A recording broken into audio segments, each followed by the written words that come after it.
그래도 공부 이게 학원에 나오셔가지고 많이들 가까워지셨죠? 네? 근데 비례해서 실력은 늘지는 않죠.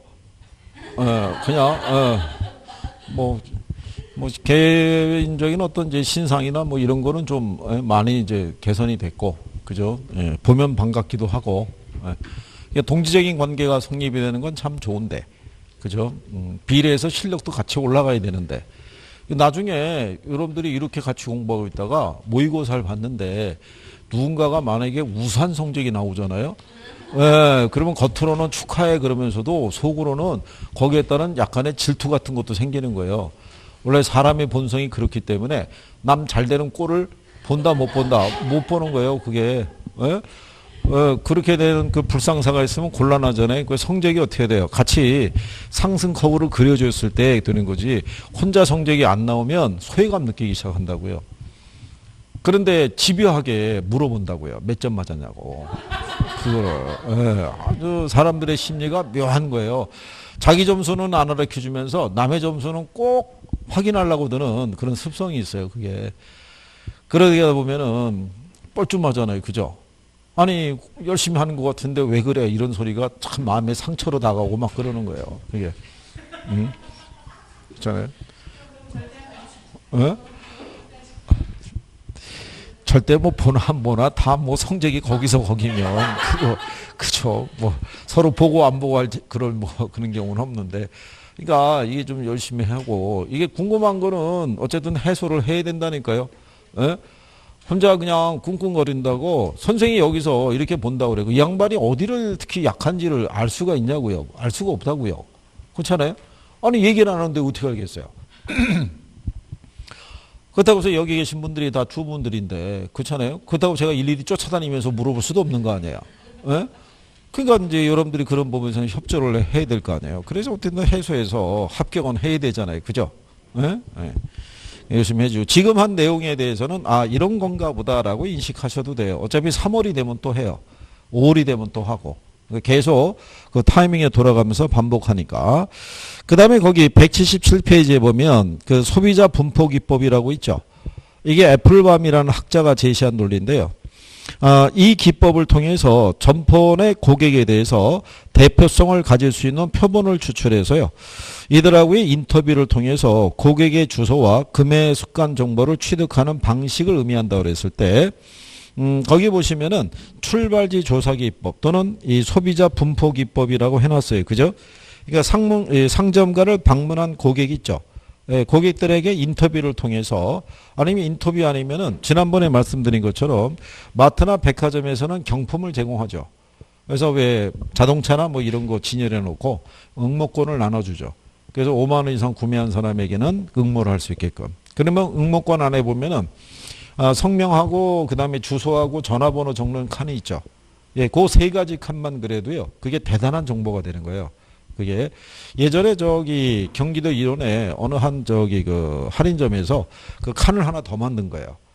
그 칸이 하나 더 만들어 갖고 고객에 대한 개인 정보가 들어가는 거는 그거는 아주 데이터로 봤을 때는 대단한 거예요. 근데 걔들이 그걸 갖다가 외부 이쪽에다가 팔아먹는 과정에서 걸려가지고 예, 그래갖고 이게 문제가 됐던 적이 있어요. 그래서 간혹가다 여러분들 보면 왜 스팸 이런 식으로 문자 들어오죠. 뭐 어디 점포다, 뭐 할인 몇 프로다, 막 이렇게 들어오는 것도 여러분의 신상 정보가 어디선가는 유출이 된 거예요. 그게. 근데 그거를 가지고 뭐를 그리냐면 맵을 그리는 거예요. 그러니까 지도 아시죠? 그러니까 우리가 왜 지하철 같은 데 가게 되면 출입구 나가기 전에 이렇게 여기가 여기면은 이렇게 반경 뭐 예를 들어서 50m, 반경 100m, 반경 200m 이런 식으로 원이 그려져 있고 주요 어떤 기관이나 시설들이 지도상에 표시가 되어 있잖아요. 그러면 이걸 가지고요. 여기 특정한 점포가 있을 때 요 만약에 그 할인점이 있다 그러면 이 할인점의 전체 매출의 한 6, 7%를 차지하는 고객들이 있죠. 그 사람들이 요 주변에 어느 지역에 주로 포진되고 있는지를 요걸 지도상에다 표시해 주는 거예요. 그러면 6에서 70%를 차지하는 상권을 1차 상권이라고 그래요. 이 점포의 뭐 하루 매출이 100만 원 그러면 100만 원 중에 60에서 70만 원 정도의 매출을 발생시키는 고객이 주로 이 공간에 포진하고 있다는 거예요.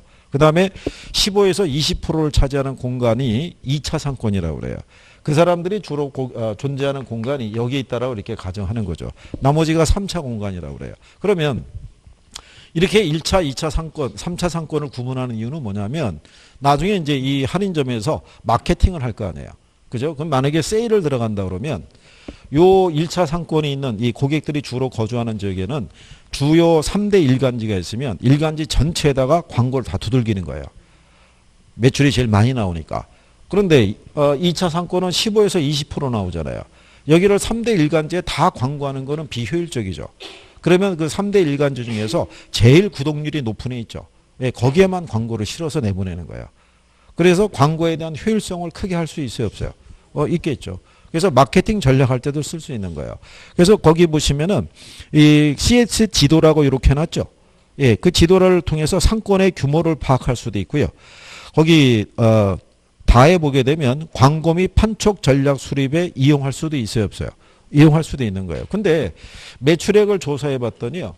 여기 거주하고 있는 사람들도 와서 구매는 해요. 거리는 좀 떨어져 있는데. 그런데 여기 매출이 거의 2차 상권에 육박을 해요. 가끔씩 와서 매출을 하더라도 그럼 나중에 여기서 점포의 확장 계획을 세울 수가 있겠죠. 그러면 여기가 그 대상이 될 수 있다는 거예요. 시장 조사를 해서. 그런데 유용하게 쓸 수 있는 게 그게 소비자 분포 기법, 고객 출발지 조사 기법이라고 얘기를 해요. 시험에 한 번 나온 적이 있어요. 이게. 근데 왜 이거를 그래도 나왔던 애들은 용어 설명을 해드리냐면 한 번 나왔던 애들은 언젠간 재활용을 해요. 재활용을 할 때 한 번이라도 용어를 들어놨으면 아 이게 무슨 말이었었지라고 생각이 나는데 한 번이라도 듣질 않으면 무슨 말인지를 몰라요. 예, 그러면 간단하게 나오더라도 틀릴 수 있다는 얘기죠. 그래서 그런 내용이라고 보시면 되겠고요.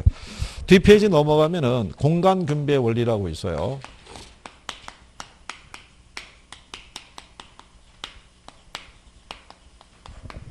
이 공간 분배 원리상에서는요, 이런 얘기죠. 하나의 상권에 동질적인 소비자가, 여기서의 동질적이라는 것은요, 구매력도 거의 같고요. 그 다음에 소비자의 기호라든가, 그죠? 주로 선호하는 물품, 이것도 다 같다라는 가정인 거예요. 거기서 이제 균등히 분포되어 있다고 가정할 때, 한 점포가 먼저 입지하고 새로운 점포가 입지할 때, 어느 위치에 입지하는 게 유리하냐, 이런 얘기예요. 그게 이제 거기 그림상에서 보면요. 요게 M이라는 게 도시의 중심을 나타내고요. X1하고 X2가 있으면 이게 상권을 나타내는 거죠. 그러면 상권이라는 거는 이 공간 안에는 이제 고객들이 존재하는 공간이라고 보시면 되겠고요. 이 도시 안에 점포가 입지할 때는요. 점포의 성격에 따라 틀리다는 얘기예요. 그래서 점포의 성격에 따라 도시의 중심에 입지해야지 유리한 유형의 점포가 있고요. 그 다음에 이렇게 떨어져서 입지해야지 유리한 유형의 점포가 있고요. 또는 모여서 입지해야지 유리한 유형의 점포가 있을 수 있다라고 얘기하는 거예요. 그럴 때 이제 거기 내용에 보면은 기역과 니은 뭐 이렇게 돼 있죠. 예, 그거는 참고하셔도 돼요. 그 인원의 번역상에서 그렇게 표시가 되어 있는데 거기 동그라미 3번에 가면 결론이라고 나와 있죠. 거기 보면 시장이 좁고 이렇게 해놨죠. 시장이 좁다는 얘기는 고객의 숫자가 많지 않아요. 많지 않은데 거기 보면 수혜의 탄력성이 작은 경우라고 그랬죠. 그 수혜의 탄력성이 뭐 얘기하냐면 이거 얘기하는 거예요. 이게 교통비 탄력성을 얘기를 해요. 그러니까 예를 들어서 이 고객의 숫자는 적은데요. 물건을 구매하러 이동하는 과정에서 발생하는 교통비 있죠. 교통비에 큰 부담을 느끼지 않는 계층이에요. 그죠? 그러니까 뭐가 높은 사람들이겠어요. 소득이 높은 사람들인 거예요. 그죠? 그러니까 이런 사람들을 대상으로 점포를 개점하면요. 여기 도시의 중심에 입지하는 게 유리하다는 얘기예요. 그러니까 여기까지는 이 사람들이 교통비용을 지불하고서도 구매하러 올 수 있다 이런 얘기예요. 예를 들어서 우리가 왜 회사를 생각해 보면요. 점심시간이 이제 한 10분 전 되잖아요. 그러면 회사 건물에서 차가 이렇게 빠져나가요. 그럼 그 회사의 중역들이 있죠.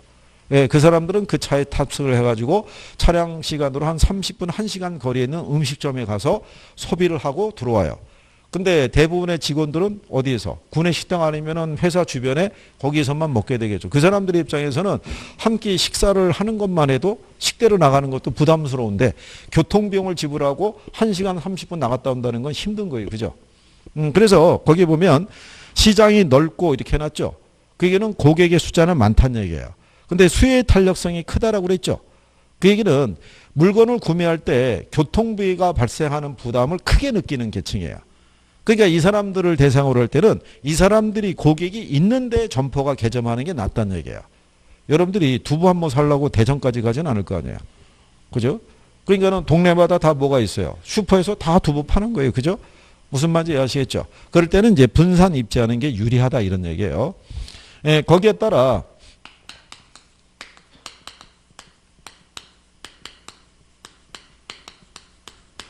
이 점포의 유형별 분류라고 그랬죠. 예, 거기 보면은 집심성 점포라는 게 있고요. 그 다음에 집재성이라고 있고요. 그 다음에 산재성 점포가 있고요. 그 다음에 국부적 집중성 점포 있죠. 이렇게 이제 제시를 했을 때 얘네 세 가지는요. 동종업종의 점포를 얘기를 해요. 그러니까 동종업종의 점포간에 얘는 집재성이니까 모여서 입지하는 게 유리해요. 그렇죠? 그래서 집재성 점포에 보게 되면 금융기관, 보험회사, 기업, 사무실, 관공서 이렇게 해놨죠. 예, 그래서 일반적으로요. 기업의 사무실하고 관공서 있죠. 그거하고 금융기관 있죠. 얘네들은 모여서 입지하는 성향이 있어요. 이게 생산자 서비스를 제공한다고 그래요. 우리가 서울에 가면 시청 있죠. 예, 시청 주변에 태평로 쪽으로 기업의 본사들이 있고 을지로 입구 쪽에 금융기관의 본점들이 포진하고 있는 거예요. 상호 간에 연계가 돼 있다고 할 수 있죠. 기업에서는 이 사업을 하기 위해서는 인허가를 받아야 되고 자금의 조달과 운영이 편리해야 돼요. 그죠? 그래서 대부분 이렇게 모여서 입지하는 게 유리한 유형의 점포라고 보시면 돼요. 일반적인 상품 같으면은 가구점이나 의류점 있죠. 예, 얘네들이 대부분 모여서 입지해요. 그는 왜 그러겠어요?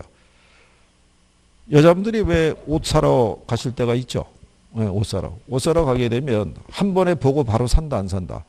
안 사요. 그때 남자가 잘못 따라가면 죽는 거예요. 그렇지 않겠어요? 그래가지고 난리가 나는 거예요. 그게. 그래서 여러분들이 여성들 그 매장이 대부분 2층 뭐 3층 이 사이에 있는데 거기는 쇼파가 놓여져 있다는 거죠. 쇼파가. 왜냐하면 계산은 남자가 해야 되는데 남자가 지쳐갖고 가면 어떻게 하겠어요. 그죠? 네, 그러니까 거기는 쇼파가 비치가 되어 있는 거예요. 남성복 매장을 가면은 쇼파가 없어요. 쇼파가. 그래서 제가 아는 분이 그 부인의 옷을 구매할 때 어쩔 수 없이 따라가야 돼. 그분은 뭐 마트까지도 따라가서 카트 뭐 이렇게 밀고 하는 분이기 때문에 그분이 이렇게 이제 여성 그 점포가 있을 거 아니에요. 그러면 여러 개 쭉 다녀야 되잖아요. 잘못 걸리면 2시간 이상 걸린다는 걸 체감을 해갖고 자기 나름대로 연구를 통해서 개발을 했대요. 첫 번째 점포에 가서 이거 어때라고 그랬을 때 대부분의 남자들이 그거 괜찮아, 그거 사 이렇게 얘기한다는 거는 너무 무성의하다는 얘기죠. 그러면 시간이 오히려 길어질 수 있으니까 첫 번째, 두 번째 점포까지는 당신 스타일이 아니라고 얘기한다는 거예요. 아니라고, 안 맞다고. 그러다가 한 세 번째 갔을 때 당신 옷이 여기 있었네 이래가면서 그걸 해가지고 짧은 시간 안에 끝낼 수 있도록. 예, 그래서 연구를 한 결과가 초기에 있는 상점에서 자꾸 사라고 권유하면은 애정이 식었다는 등 그래가지고 며칠을 더 고생한다고 그러더라고요. 그러니까 초반에는 저 부정적인 거를 강하게 했다가 적정한 타이밍에서 바로 사주고 바로 결제했을 때가. 그런데 희한한 게 뭐냐면 여자분들은 남자분을 데리고 가는 걸 좋아하는데 한 2시간을 돌렸잖아요. 그럼 남자분은 지칠 대로 지쳤잖아요. 그래도 묵묵히 따라가 준 거 아니에요. 근데 꼭 그 쇼핑센터를 나오면서 뭐라고 그래요? 괜히 데리고 나와서 제대로 쇼핑도 못했다고 그래요. 그럼 남자분 얼마나 그게 서운하겠어요. 그죠? 그 힘든데 거기까지 했는데. 그죠? 요새 신도시 이런 저기 마트 같은 데 가면은 그 대부분 셀러리맨들이 있죠. 예, 정장에 넥타이 맨 사람들이 카트 밀고 딱 여자분 있으면 그 뒤를 계속 따라가는. 그래서 그 사람들끼리도 눈인사해요. 자주 보니까 거기서. 그러니까는 뭐라고 얘기를 하겠어요. 자, 어쨌든 간에 뭐 그런 내용이라고 보시면 되겠고요. 그 다음에 산재성이라고 그랬죠. 얘네들은 분산 입지해야지 유리한 거예요. 떨어져서. 왜냐하면 여기는 고객들이 여러 군데 다 있어요. 어디나. 근데 여러분들이 가만히 보시면 주거지 같은 데 가게 되면 왜 세탁소라든가 목욕탕 이런 애들이 있죠. 얘네들이 보게 되면 많이 모여 있진 않아요. 동네마다 한두 개밖에 없어요. 왜냐하면 그 서비스를 한번 이용하면은 다시 이용하기 위해서는 일단 텀이 필요해요. 그렇기 때문에 이렇게 떨어져서 입지하는 게 유리하다는 얘기고요. 그 다음에 국부적 집중성 점포라고 돼 있죠. 예, 국부적이라는 거는 특정한 지역에 어느 한 곳에 모여 있는 게 유리하다는 얘기예요. 그렇죠? 만약에 예를 들어서 거기는 농기구점, 석재점, 비료상, 농약상, 종묘상 뭐 이런 것도 있죠. 그죠? 예, 얘네들이 따로 점포 하나만 있으면요. 매출을 크게 기대하기가 어려워요. 왜 그러냐면 도시 지역에서 농기구나 석재나 비료나 농약상이나 종묘상 있죠. 이거 찾으러 가는 사람이 많다 적다. 적어요. 그러니까 점포 혼자 있으면서 하루에 매출 얼마나 나오겠어요. 그러니까 이거 파는 애들이 그 도시 안에 특정한 지역에 모여서 있어야 돼요. 그래서 그나마 야 저기 뭐냐 그 꽃이 좀 살라고 그러는데 그거 저기 종로 3가 거기 가면 그것만 파는 애들이 어디에 이렇게 모여 있다고 얘기를 해요. 그러면 가서도 여러 개 비교하면서 바로 살 수 있을 거 아니에요. 그래서 그게 이제 소문이 나야 사람들이 특정한 물품을 구매하기 위해서 글로 이동을 한다라고 생각하시면 되겠죠. 그래서 그런 애들이 이제 국부적 집중성 점포에 해당이 된다라고 보시면 될 거예요. 대신에 여기 있는 집집성 점포라고 돼 있죠. 얘는 도시의 중심에 입지해야 돼요. 그죠? 근데 한 가지 알아두실 거는 여기 나와 있는 이 점포의 종류는 1950년대 이전의 논리를 얘기하는 거예요. 요즘은 지역마다 개봉관 이런 거 다 있어요. 그죠? 근데 옛날에는 개봉관을 우리가 가기 위해서는 서울에서도 종로 있죠. 예, 종로라든가 뭐 명동이라든가 여기 가야지만 개봉관이 있었던 거예요. 하다못해 서울에서도 왜 이제 졸업 시즌이나 입학 시즌이 되면은 가족 단위로 외식하잖아요. 그러면 서울에서도 유명한 중국집은 다 명동이나 이렇게 도심에 있었던 거예요. 도심에. 그리고 왜 거기까지 가서 동네에도 중국집은 있어요, 없어요? 있어요. 근데 거기서 먹는 거하고 거기서 먹는 거하고 느낌이 틀린 거예요. 그러니까는 그런 정도까지 교통비용을 지불하고 구매하러 오는 사람들은 소수잖아요. 그러니까 이 사람들은 그 사람들한테는 단가가 대부분 도심에 있는 중국집은 가격도 비싸다고요. 그러니까 거기까지 와서 무슨 요리 시켜 먹고 이러는 사람들이 소수다 보니까 대부분의 도심에 모여 있었다라고 이렇게 생각하시면 돼요. 그래서 그러니까 대부분 뭐가 설명하냐면 제목이 설명하는 거겠죠. 그죠? 그 다음에 이제 상품의 종류별 입지라고 그래요.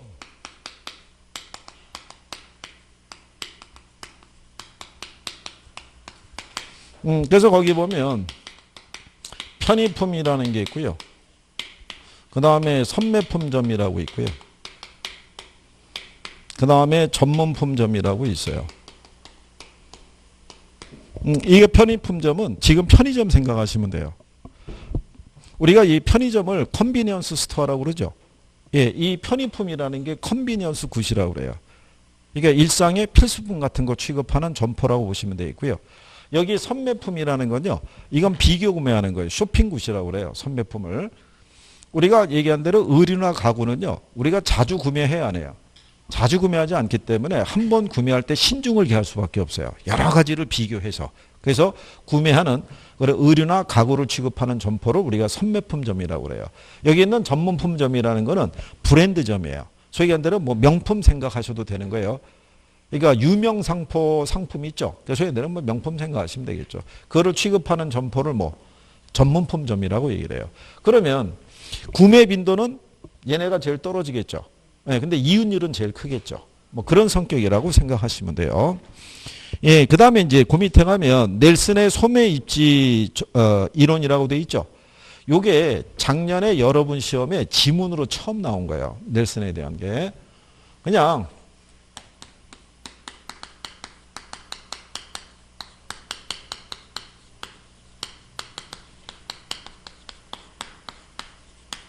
넬슨의 소매 점포 입지론은요. 점포의 경영 주체가 특정 점포가 최대 이익을 얻을 수 있는 매출액을 확보하기 위해서는 어떤 장소에 입지하는 게 유리하냐 이렇게 얘기하는 거예요. 근데 여기 있는 이 넬슨의 이 방법은요. 이게 체크리스트법이라고 보시면 돼요. 점포가 입지하게 되면요. 체크해야 될 항목이라는 게 많이 있겠죠. 접근성이나 가시성이나 여러 가지를 우리가 생각을 해야 돼요. 그래서 여기 종류가 보면은 1번에서부터 8번까지 8개 항목이 있죠. 예, 이거는 이제 큰 타이틀이고요. 이 안으로 들어가게 되면 세부적인 것도 있죠. 예, 그런 항목들이 되게 많다는 얘기예요. 그러니까 여기 항목들을 여러분 시험에 나왔던 적은 없어요. 왜 그러냐면 이게 예전에 번역된 거기 때문에요. 표현이 조금은 어떻게 돼요? 불분명하다는 거예요. 그러니까 예를 들어서 거기 3번에 보면 상거래 지역에 대한 적합 지점 뭐 이렇게 돼 있죠. 예, 근데 그게 있다고요. 고객의 물건을 살 때는요, 충동적으로 구매할 때가 있고요, 자발적으로 살 때가 있고, 또는 공유적으로 살 때도 있어요, 없어요? 그러니까 자발적인 판매가 이루어지는 것도 있고요, 충동적인 판매가 이루어지는 경우도 있고, 그러니까 점포의 성격에 따라 틀릴 수 있어요, 없어요? 틀릴 수 있는 거예요. 그렇기 때문에 요 제목만 가지고는 얘기하기가 힘들어요. 그러니까 나머지 풀어서 나온 적은 없고, 다만 이제 여기 6개 중에서 6번에 가면은 양립성이라고 해놨죠. 그러니까 넬슨은 그거를 제일 강조했다는 거예요. 그러니까 양립성의 의미는 뭐냐면 서로 다른 인접 점포 간에 고객을 서로 주고받는 현상이다라고 해서 이 원칙을 가장 강조했다고 그랬죠. 이게 어느 교과서를 보게 되면 보완적 상품을 취급을 해야 된다라고 그래서 뭐 예를 들어서 양복점 옆에 가면 뭐 구두점이나 뭐 이런 게 있었을 때 고객을 주고받는다 이랬는데 그런 개념이 아니고요. 여기 있는 양립성의 의미는 뭐냐면 지난번에 얘기했죠. 서울에 가면 이 명동상권이라고 있죠. 예, 명동상권은 어느 방향에서 진입을 하든지 간에요, 이 안에 일단 들어가게 되면 차량의 방해를 받지 않고 자유롭게 돌아다니면서 쇼핑할 수 있는 거예요. 예, 그게 양립성이라는 얘기예요. 그러니까 예를 들어서 만약에 양복을 팔면은 양복점 간에 모여 있는 게 더 나아요. 양복을 사는 사람이 반드시 구두를 사야 된다는 법은 없죠. 그러니까 양복이라는 것도 비교 구매하는 거라고요. 구두도 마찬가지고. 그러니까 이런 식으로 자유롭게 통행하는 걸 선호한다는 얘기예요. 고객은 가로를 따라서 이렇게 넘나들면서 쇼핑하는 건 싫어해요. 이 차량의 이 차선이 있죠. 이게 왕복 4차선 이상이 되면은 상권이 잘린다고 보시면 돼요. 특별한 유인되는 상점이 없으면 굳이 길 건너서 가지는 않는다고 보시면 돼요. 그래서 그거를 제일 많이 강조했다라고 이렇게 생각하시면 될 거예요. 무슨 말인지 아시겠죠? 그래서 그런 정도 정리하셨다 이렇게 보시면 되겠고, 그리고 옆에 가면 이제 단원 확인 문제 이렇게 해놨잖아요. 그죠? 그래서 1번은 둘 중에 하나를 초이스하는 거죠. 그러니까 정확하게 내가 용어를 알면, 그러니까 시험에서도 이렇게 나오는 거예요. 제목을 바꿔버린다고요. 무슨 말인지 아시겠어요? 거기 지대론에 관한 설명이 이렇게 해놨잖아요. 자, 독점지대설에서는 토지 비옥도가 지대를 결정하게 되면 이렇게 나올 수도 있고, 차액지대설에서는 토지 비옥도가 지대를 결정하게 되며, 이렇게 맞는 지문으로 나올 수도 있고 틀린 지문으로 나올 수 있다는 거예요. 그러니까 내가 최소한 차액지대가 어떤 성격을 갖고 있는지는 알아야겠죠. 그러면서 보면서 바로 내가 판단할 수 있어야 되는 거예요. 그렇죠? 거기 2번 지문에 보면 차액지대서에 따르면 지대는 경제적 잉여, 생산비 이렇게 주어졌잖아요. 이게 시험에서는 뭐라고 줬냐면 다음 중에서 틀린 거 고르라고 그런 다음에 5번 지문에 차액지대설에 따르면 지대는 경제적 잉여가 아닌 생산비다 이렇게 준 거예요. 그럼 틀릴 거 아니에요. 차액지대에서는 지대를 뭐로 봐요? 잉여로 보는 거죠. 그러니까 이런 식으로 지문 배열이 이루어지니까 이거를 가지고 여러분들이 딱 읽는 순간에 초이스가 바로 될 수 있어야 돼요. 그러니까 훈련을 하셔야 된다는 얘기예요. 이해하시겠나요? 네, 그런 거 하시면 되겠고요. 그 다음에 자 뒤로 넘어가셔서 자 191페이지에 가면 정책론이라고 있어요. 거기를 이제 한번 해보시는 거죠. 일단은 용어를 빨리빨리 이해하는 게 필요해요. 용어를.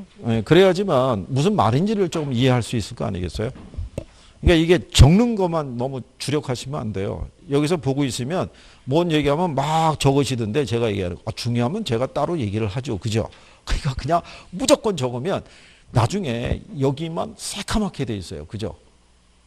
그래가지고 어느 분들은 이 안에 너무 새카매가지고 여기다가 또 뭐까지 붙여요. 포스트잇까지 붙이는 거예요. 그러면 왜 이걸 붙였는지도 몰라요. 나중에 하도 많이 적어가지고.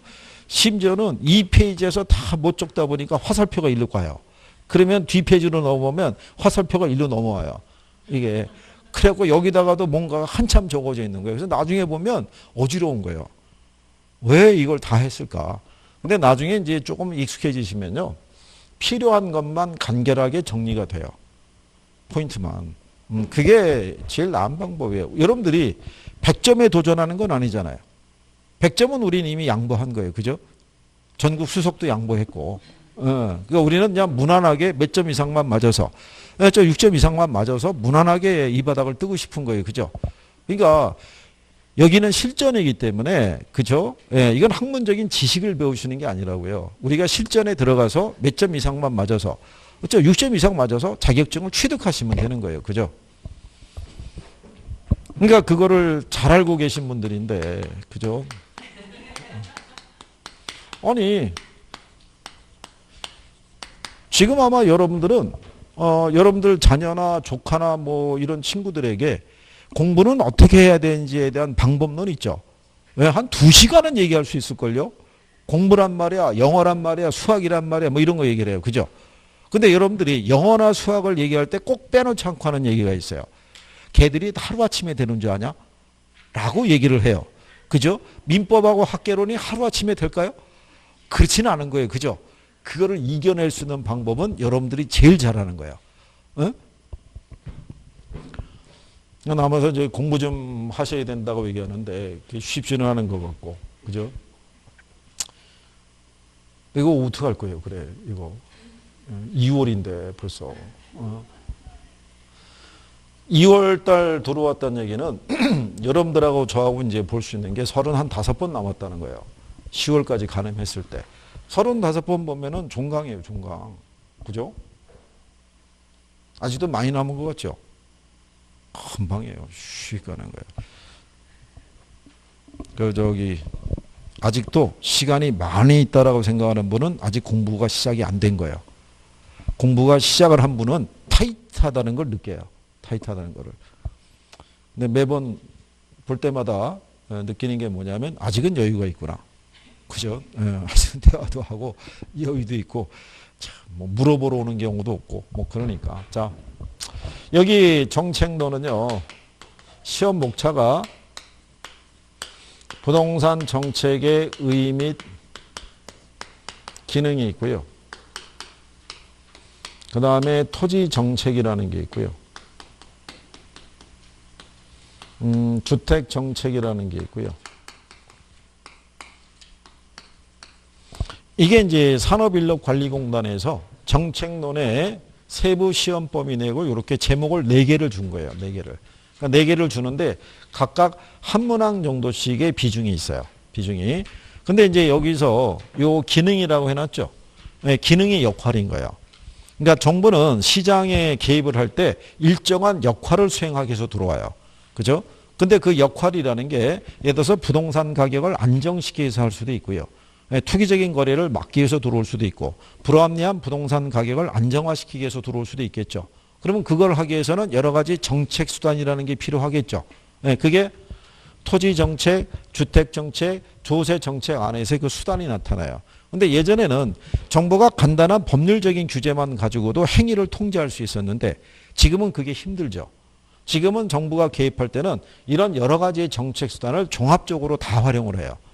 그러니까 얘네들이 기본적으로 다 인용이 된다라고 보시면 돼요. 그리고 올해 같은 경우는요. 정부의 부동산 정책에 관한 기조가 많이 바뀌고 있는 거예요. 그러니까 법률도 개정이 되겠죠. 그러니까 개정된 내용 정도는 구별할 수 있으셔야 돼요. 그거를. 그런 것에 이제 초점을 두고 정리하시면 되겠죠. 그래서 거기 보면 정책의 의미 기능이라고 제일 처음에 제목이 나와 있죠. 요 순서에 입각해서.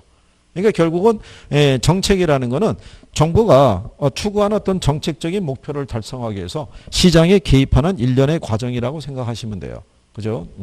이게 이제 정책적인 논리가 된다고 보시면 되겠고요. 뒤로 넘어가시면 그러면은 정부는 시장에 개입할 때 어떤 문제를 해소하게 들어오냐면 각종 부동산 문제 있죠. 여기는 부동산 학이니까 그 문제를 해결할 때 부동산 문제를 보면은 토지 문제가 나오죠. 그러니까 여기는 그렇게 중시하지 않으셔도 돼요. 이게 이제 일반적인 교과서가 이렇게 들어갔는데 이유가 뭐냐면 예전에 배열이 그렇게 돼 있던 거죠. 예전에는 토지 문제 있죠. 토지 문제를 해결하기 위한 뭐 정책 수단. 주택 문제가 있으면 주택 문제를 해결하기 위한 정책 수단. 예전에 배열은 그랬던 거예요. 근데 이게 기조가 달라지면서 지금은 경제 논리를 반영을 해요. 정부가 시장에 개입할 때는 일정한 역할을 수행하기 위해서 들어간다는 기준으로 나가기 때문에 여기는 간단하게 정리하셔도 돼요. 제일 먼저 나오는 게 토지 문제라고 나와 있죠. 토지 문제 있을 때 가장 대표적인 게 뭐냐면 토지가 부족하다는 거예요. 그렇죠? 네, 그런데 여러분들이 지금까지 살아오시면서 땅이 부족하다는 생각은 한 번도 해본 적이 없을 거예요. 그렇잖아요. 개인의 입장에서는 돈만 있으면 살 수 있는 게 땅이에요. 그죠? 근데 국가적인 입장에서는 틀리죠. 국토 면적이 한정돼 있잖아요. 현대 국가에서 영토를 넓힐 수 있는 방법은 전쟁을 통해서 뺏는 것밖에 없어요. 근데 현실적으로 그건 불가능하죠. 강대국이더라도 자기가 무력으로 점령을 해서 영토를 뺏는다는 거는 국제사회에서 용인을 안 해주기 때문에 그건 어려운 거예요. 그렇잖아요. 그러면 한정된 공간을 효율적으로 활용해야 되는데 그러지 못하기 때문에 나타나는 게 문제예요. 토지 문제. 그럼 토지가 부족한데 수요에 비해서 공급이 부족하잖아요. 그럼 뭐가 상승하겠어요? 땅값이 상승하는 거예요. 그게 지가고라는 거예요. 그러면 땅값이 불합리하게 상승하게 되면요. 무슨 심리가 만연하냐면 투기 심리가. 다른 곳에 투자할 필요 없다는 거예요. 땅만 갖고 있으면 언제든지 그 보상을 받을 수 있어요, 없어요? 네, 보상을 받을 수 있다는 거죠. 그러면 사회 불평등의 심화가 발생한다는 얘기는 그렇다고 아무나 땅에 투자할 수는 없잖아요. 그렇잖아요. 가진 자와 가지지 못한 자의 괴리가 발생하겠죠. 예, 그러면 거기에 따라 계층 간의 갈등이 촉발이 돼요. 계층 간에. 그래서 가지지 못한 사람들은 이제는 점점 더 요원해지는 거죠. 예, 그래서 이제 그런 부분. 그 다음에 공공용지 확보가 어렵다고 그러죠. 자, 가령 예를 들어서요. 특정한 도시에 교통체증이 심각해요. 그러면 도로를 확대시켜줘야 될 거 아니에요. 근데 지금은 땅값이 비싸가지고 지자체에서 그 토지를 매입해서 도로를 넓힌다는 거는 꿈도 못 꾸는 거예요. 여러분들이 그 강남대로 있죠? 예, 삼성역에서부터 이 강남역 지나서 하는 그 대로는 그냥 정체 구간이에요. 퇴근 시간이 되면 그냥 빨간 불이 서 있어요. 저녁에 보면. 그러면 거기가 상습 정체 구간이니까 근데 주요 도로가 막히면 주변 도로도 막혀요. 그럼 그게 경제적인 손실이 되게 커요. 그렇잖아요. 연비에 대한 소모도 커지고. 예. 그러면 그걸 해소시켜 주려면 어떻게 하겠어요? 도로를 넓혀주거나. 불가능하죠. 강남 땅값이 얼마인데. 그거를 강남구청에서 그거를 넓힌다는 거는 어려운 얘기고 서울시에서 지원해줘도 어렵다는 얘기예요. 국가적인 차원에서는 더더군다나 힘들어요. 특정한 어떤 지역만 그 뭐 편만 들어주냐 이럴 수도 있기 때문에 쉽지 않은 거예요. 그러면 퇴근해서 집까지 가는데 원래 막히지만 않으면 30분 거리인데 1시간 반도 좋고 2시간도 좋고 그러면 삶의 질이 떨어지죠. 지치잖아요. 그렇지 않겠어요? 그리고 이제 주택 문제 해결에도 악영향을 주죠. 주택 공급을 하고 싶어도 택지 가격이 워낙 비싼 거예요. 그죠? 그러면은 사람들이 선호하는 지역은 가격이 비싸니까 거기다가는 주택 공급을 못 해요. 그럼 외곽으로 나갈 수밖에 없는 거예요. 그래서 그런 문제. 또 토지 이용에 대한 악영향이라는 게 발생하죠. 지가 수준이 불합리하게 높으면요. 토지 이용이 무질서하게 되거나 집약적인 토지 이용이 있죠. 건물이 자꾸 고층화되는 거예요. 그러면은 좁은 면적에 인구가 과밀하게 모여 있잖아요. 그러면 교통체증 문제가 심각한 거예요. 지금 저기 잠실 일대 보면은 제2롯데월드라고 하나 들었었잖아요. 100몇 층짜리. 그게 이제 그 얼마 전에 그 돌아가신 양반의 그게 평생의 꿈이라고 해서 거기다 해놨는데 그거는 그 원래 서울 안에서는요. 4대문 안에서는 이 3대 영향 평가를 해야 돼요. 인구 영향 평가, 환경, 뭐 교통 영향 평가 이걸 해야 되는데 그거는 거의 무시한 케이스가 아닌가. 원래 잠실 일대가 재개발돼야 돼요. 그럼 재개발되면은 인구 밀도가 높아질 거 아니에요. 근데 거기 100층 넘는 공간이 들어가 있으면 거기 안에서 이동하는 차량이 또 얼마겠어요. 그러면 현재 거기 주변 도로의 용량으로는 그게 수용이 안 된다고요. 교통체증은 불보듯 뻔한 거예요. 근데 그 잠실에서부터 쭉 가면은 강남대로하고 다 연결이 된다고요. 그러면 거기는 뭐 일단 밀린다고 봐야죠. 근데 그거 해소하려고 그러면 어떻게 할 수밖에 없어요. 땅 파고 들어가거나 공중으로 뛰거나 둘 중에 하나밖에 없어요. 해소가 안 되면. 그러니까 거기 가면은 쉽지 않은 거죠. 그게. 그러니까는 근데 그거를 이제 지어놓고 난 다음에는 그걸 어떻게 개선할 수 있는 방법이 없는 거예요. 그게. 근데 어쨌든 그쪽은 거기 하면은 롯데월드 있는데 롯데월드 안에 가면 호수 있어요. 안에 들어가면. 그게 원래 석촌호수 있죠. 반을 갖다가 걔네가 임대해서 쓰는 거랑 똑같아요. 걔네 게 아닌 거예요. 그게. 그러니까 그 지형을 이용을 해서 거기 안에 들어간 거예요. 이렇게 만들어준 게. 그러니까는 걔네는 뭐 그런 면에서는 혜택 많이 본 거죠. 모든 역사도 다 지하철역에서 다 연결이 돼 있고 뭐 그런 거는 뭐 어쨌든 뭐 그렇다는 얘기죠. 자, 그래서 이제 이런 것 등에 대한 문제가 발생하더라. 그러니까 제목만 봐도 대충 유추가 되시죠. 그러니까 이런 것들이 토지 문제다라고 보시면 돼요. 그죠? 그리고 이제 뒤로 넘어가시게 되면요. 뒤에 그 박스에 있는 소득 분배 효과는 지난번에 로렌스 커브는 그려드리면서 말씀을 드린 거죠. 네, 요거는 뭐 지금 참고하셔도 돼요. 그 다음에 이제 그 밑으로 가면은 주택 문제라고 해놨죠. 주택 문제. 자, 토지 문제 다음에 나오는 게 무슨 문제냐면 주택 문제인데 주택 문제 일단 가장 기초적인 게 양적인 문제야. 양적인 문제는 뭐냐면 모든 국가가 이제 만들어지기 시작하면서부터요. 제일 먼저 부딪히는 게 양적인 문제예요. 일단은 주택에 대한 보급률이 있죠. 이게 한 100%를 달성하는 거. 그러니까 1가구 1주택 문제 있죠. 제일 먼저 여기에 걸리는 거예요. 그래서 대부분의 국가에서는 처음에 국가가 건립이 되고 나면은 주택 공급을 늘리는 쪽으로. 그런데 이제 국가가 일단 국가가 성장을 해서 소득이 많아져야 사람들도 생활이 개선이 되고 그럴 거 아니에요. 그러니까는 이제 예를 들어서 우리나라도 예전에 60년대, 70년대는 성장성과 안정성이 있으면 성장성에 초점을 둔 거예요. 그러니까 주택 문제는 뒤로 미룬 거예요. 그러다가 나중에 이제 80년대가 되면서 국민들의 소득이 높아지면서 이제 주거에 관한 욕구가 분출이 된 거예요. 그러니까 주택은 사고 싶은데 뭐가 없는 거예요. 주택이 없는 거죠. 그러니까 주택 가격이 어떻게 돼요? 계속 오르는 거죠. 이게. 그래가지고 주택 가격에 대한 문제가 너무 커지니까 예전에 이제 그 60이죠.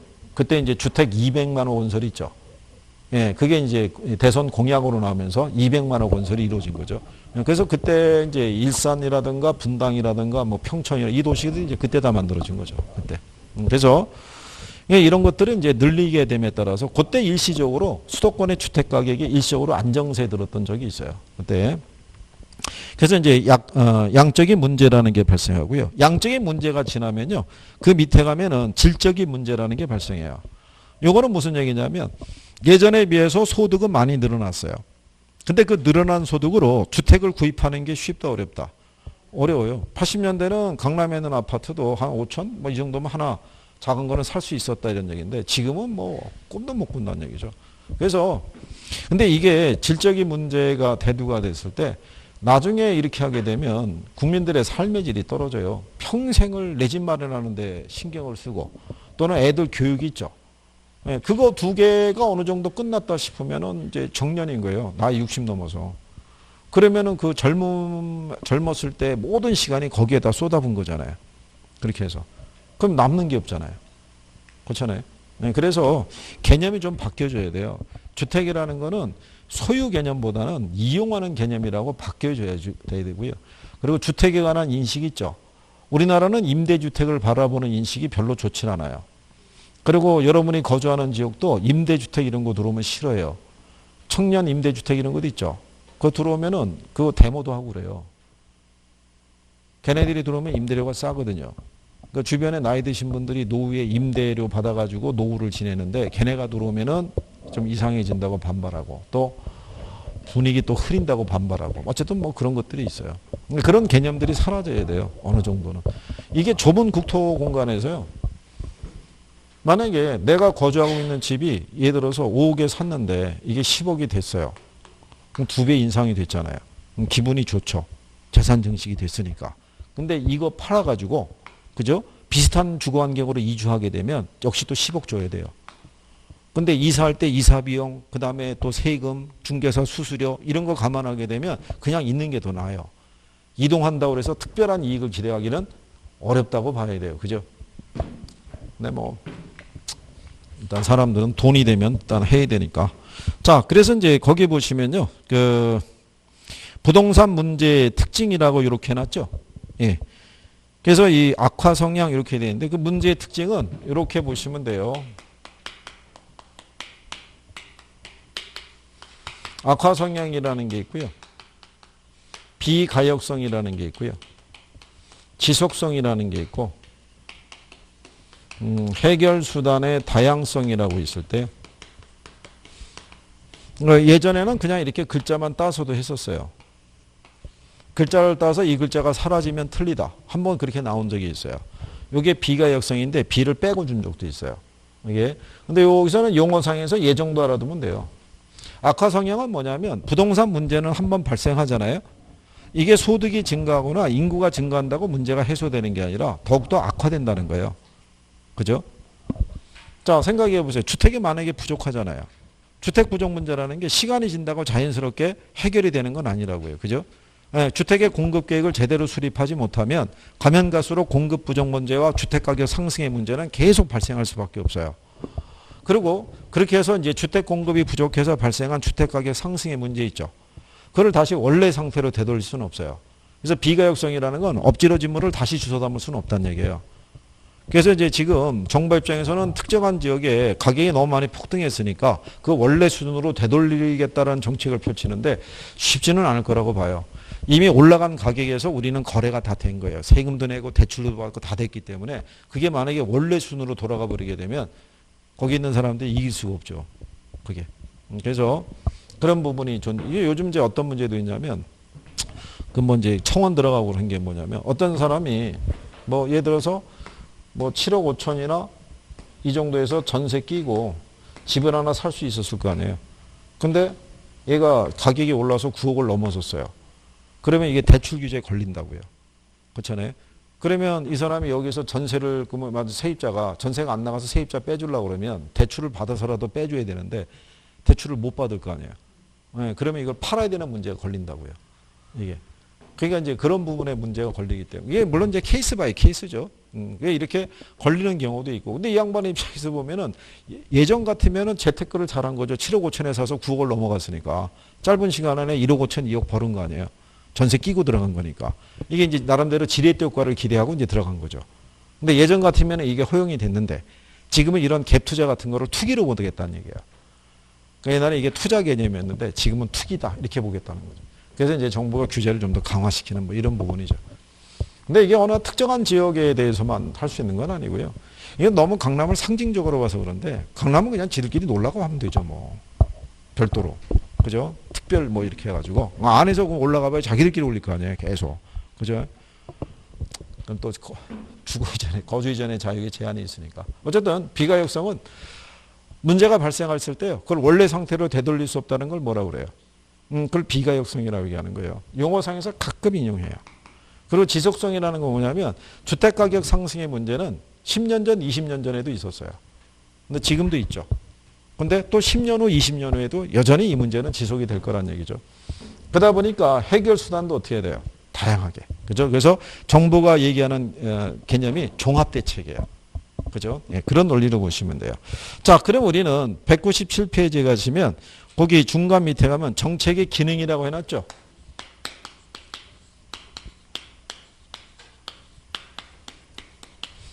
이게 이제 역할이라는 거죠.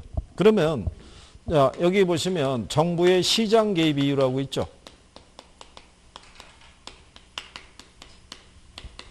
정부가 시장에 개입하기 위해서는요. 일정한 역할을 수행하기 위해서 들어온다는 거죠. 그 이유는 뭐냐면 부동산 시장이 불안전한 시장이잖아요. 그죠? 그러니까 시장 기능을 통해서는 해결하지 못하는 것들이 있죠. 예, 그거를 해소하기 위해서 누가 들어온다는 거예요? 정부가. 그래서 첫 번째 나오는 게 정치적 기능이죠. 예, 정치적 기능은요. 뭐를 달성하기 위해서 들어온다 그러냐면 이걸 달성하기 위해서 들어온다 그래요. 그러면 사회적인 목표라는 건요. 형평성도 있을 수 있고 효율성도 있을 수 있고 뭐 복지성이나 민주성이나 자유성이라든가 다양한 어떤 이제 이념이라는 것도 있고요. 또는 선거 공약을 이행하기 위해서 들어오는 경우도 있어요.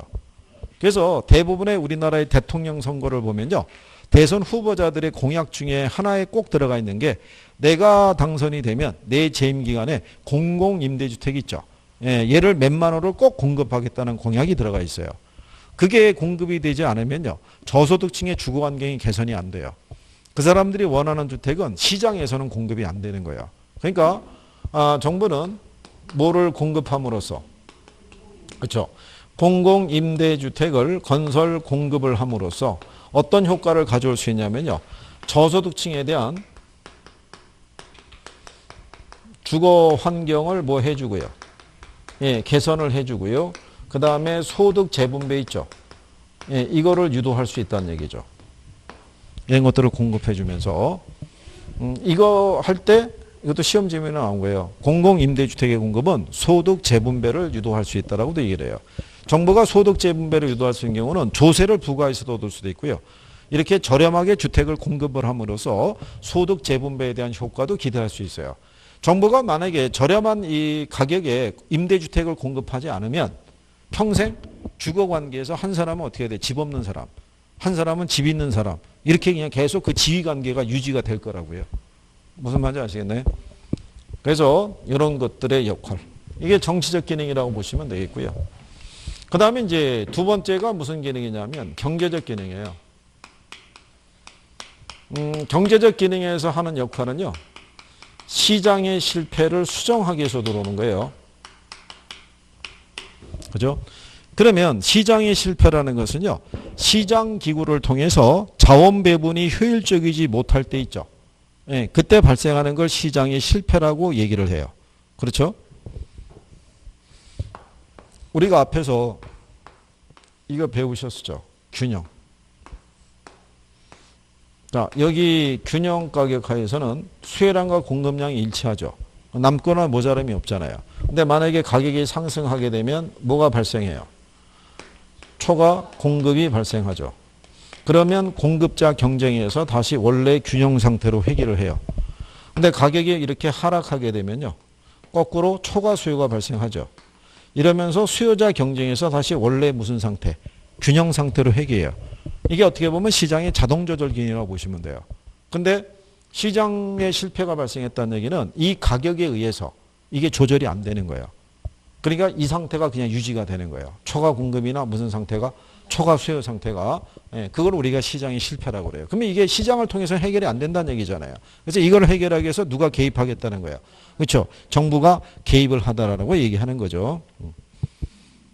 자, 그래서 이제 그런 내용들을 여러분들이 그래서 이제 거기 동그라미 2번에 보면 그런 내용이 있죠. 정부는 자원의 효율적 배분이 이루어지도록 지도하는 기능을 수행하더라라고 얘기를 해요. 즉 외부효과 공공재 등의 존재로 시장 경제가 효율적인 자원 배분 기능을 수행하지 못할 때 자원이 효율적으로 배분되도록 지도하게 된다는 얘기죠. 그래서 외부효과의 제거 있죠. 네, 이거를 제거하기 위해서 정부가 쓰는 대표적인 정책 수단이 뭐 있었어요? 외부 효과.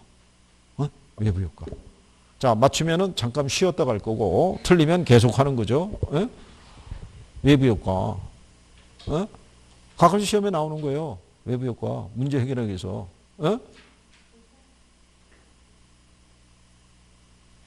아니, 물론 조세를 부과하는 것도 있는데, 이 대표적인 정책 수단을 물어보고 있잖아요, 지금. 외부 효과 문제를 해결하기 위한, 특히 부의 외부 효과 문제를 해결하기 위해서 우리가 그때 지역지구제라고 배운 거예요. 지역지구제. 그래서 지역지구제 토지이용 규제 있죠. 그게 외부효과 문제를 해결하는 가장 강력한 수단이다. 이런 얘기죠. 시험 지문에서 그렇게 많이 인용하는 거죠. 그래서 여러분들이 배우시잖아요. 그거를. 예?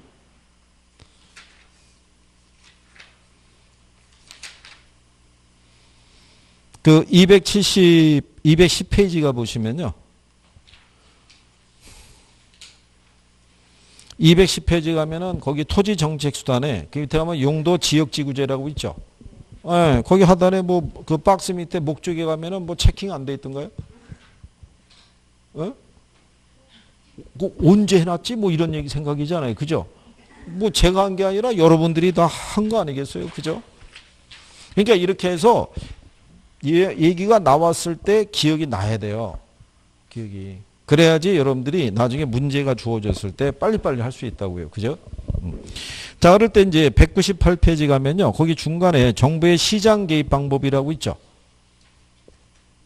아까 본문으로 돌아가셔서. 예, 그것도 별표하라고 그랬었죠. 그렇죠? 그러니까 자, 가만히 보시면 선생님 지난번 강의 때 별표하라고 한 거는 지금 다시 강의가 돌아가도 역시 똑같이 별표라는 거예요. 그러니까 중요한 애는 계속 중요한 거예요. 그러니까 거기가 여러분들이 익숙해지시면 되는 거예요. 익숙해져서 아, 얘는 그래서 제목만 나오면 나중에 탁탁탁 구별이 될 수 있으시면 돼요. 무슨 말인지 아시겠죠? 힘들 내시고 자, 잠깐 쉬었다가 거기서부터 하시죠.